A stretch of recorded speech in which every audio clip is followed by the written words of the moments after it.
listen to a young girl who was saying that the Nigerian community here is totally very angry.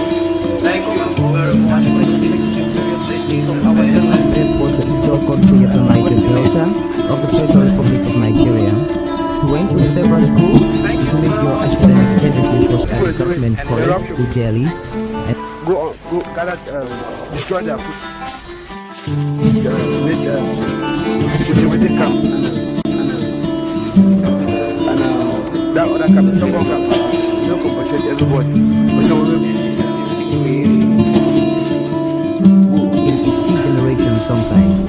Today I hope we can be in the style of J.C. Clark, a poet and writer, and we shall also be very interested in his point Akmo dancer. Some lives are meaningful, some are empty. Lives that are meaningful, with too much meaning and riches to offer humankind. Long after some of these earthly adventures and more, one can still find footprints of these great lives on the pavements of our contemporary lives. Good evening, you're welcome to the program Green Planet.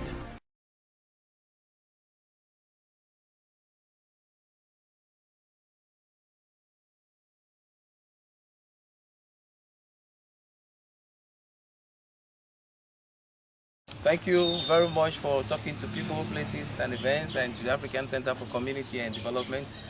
So we're going to the piggery of EPDA, and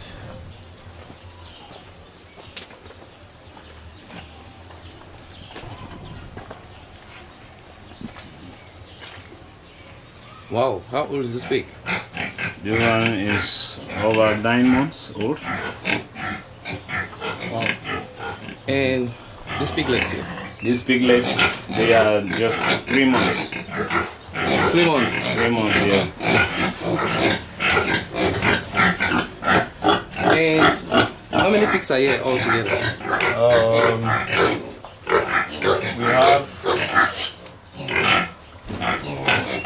We have over 10 pigs now, 11 pigs. Wow. Yes. And these are males and females. How many males do you have here? We have 3 males and 1 female. And that is the mother, which is the 9-month-old mother. Okay. And you win them from the mother? Yeah, we win them from the mother. Win them from the mother. So they are just here doing.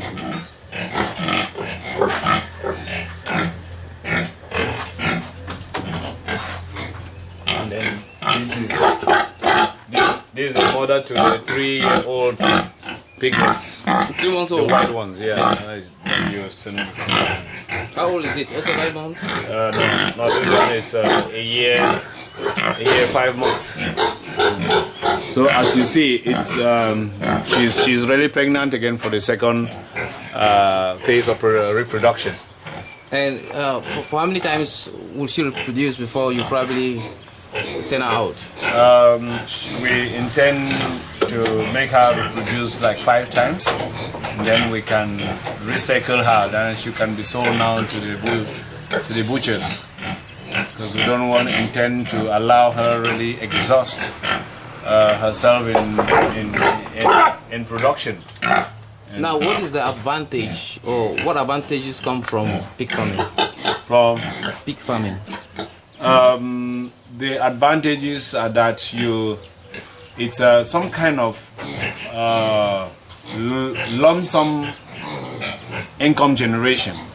By this I mean that you spend much to grow them, but once you sell them at a given time, they really yield you enough money, much money that you can handle a project with.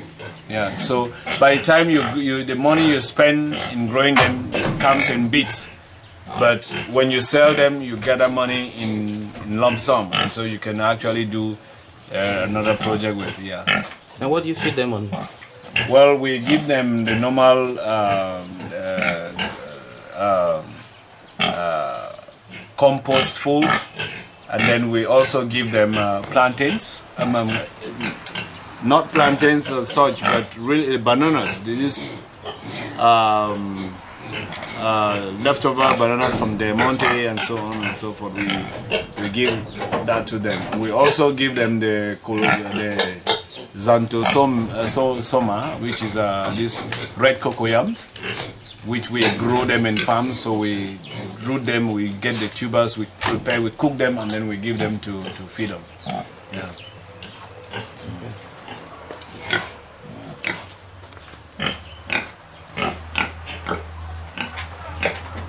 And then most often too, we give them forage from the farms. When we clear the farms, there are special cut-offs from trees that we give them, and they really love to eat them. Yeah. And that is the green.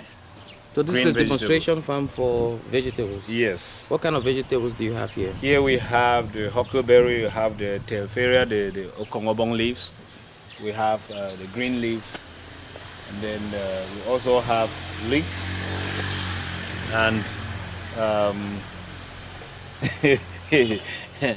and tomato.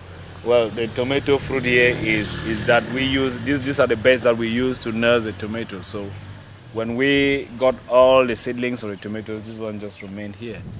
So it's not actually included in the fruit, but we just left it because as it is growing, it could also produce some Many fruits. people don't know that leeks can grow in this part of the country. Don't you think some sensitization is needed in society so that much more people can grow this kind of spices?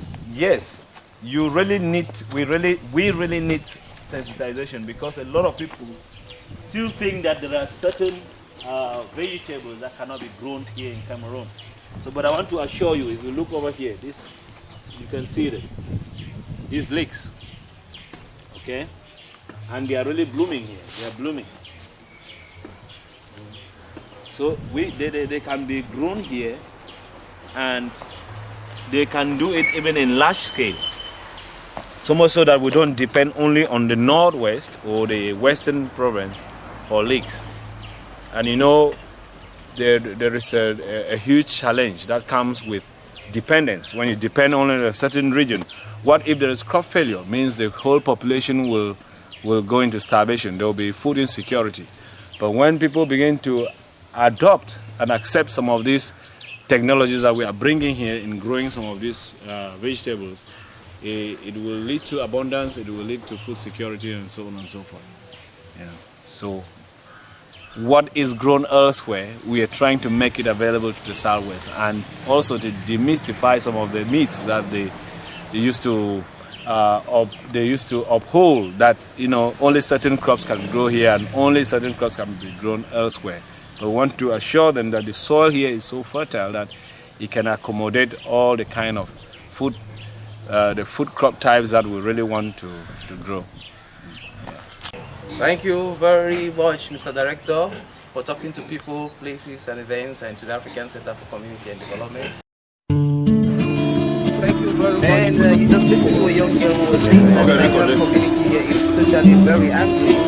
Thank you very much for listening to various places. Our journalist was the Ijo country of the Niger Delta of the Federal Republic of Nigeria. He went to several schools. His major academic genesis was at the government college in Delhi. Go gather, destroy their food. Make with the camp. And that other camp, some more camp. You don't compensate everybody.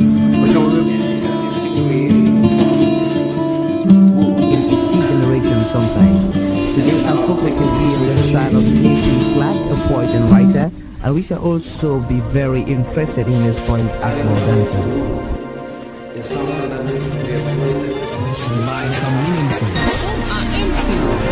Lives that are meaningful, with too much meaning and riches to offer humankind.